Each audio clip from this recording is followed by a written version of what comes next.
السلام عليكم، يوم جميل كيف تشوفوا معنا على جاكار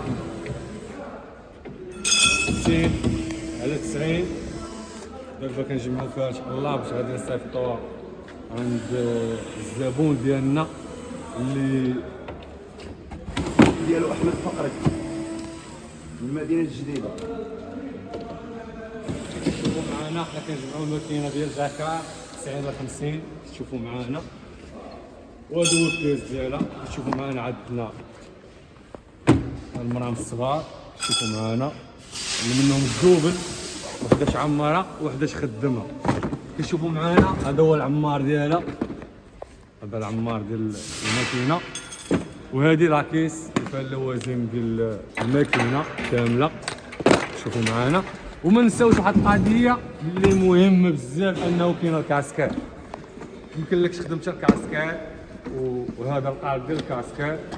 شوفوا معنا وعندنا المرمى ديال الكاسكات، امور كامله مضبوطه الحمد لله. وما نساوش عندنا مرمى كبيره، حجم كبير اللي كبر من هاد المرام هادو. وهذا الكادر ديالها، هذا هو العبار ديال 90 ل 50. اللهم بارك، والله يدخلها على مولانا بالصحه والسلامه. وان شاء الله اليوم غادي تنشاقر هذه الماكينه من كاسر جديده، والله يسر مولاها ويكمل عليه بالخير. واللي يحتاج اي ماكينه ديال الطرزه يتصل بنا على الرقم التالي. ومرحبا بالجميع. نجيب هاد الصندوق جيب السلام عليكم. اليوم عندنا المونتاج ديال الهالو جديد كيف العاده.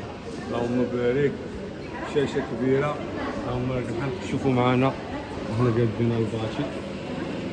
شوفوا معنا كيف العاده عندنا المعاملات ديالها قابله. هاجو معنا تشوفوا الكاسكات. هذاك الشاب ديال الماكينه اللي فيه المعلومات كامله على الماكينه باش تخدمها. هذا كيبقى العمار ديالها باش كنعمروا الكانات. هذا هو القالب ديال الكاسكات اللي كنقادو فيه الكاسكات. وهذا عندنا المرمى اللي كاينه في الماكينه. ان شاء الله ملي غادي نكملوا المونتاج غتشوفوا معنا الشكل ديال الماكينه. وشكرا. تواصلوا معنا على الرقم التالي خصكم شي حاجه على البرودكت.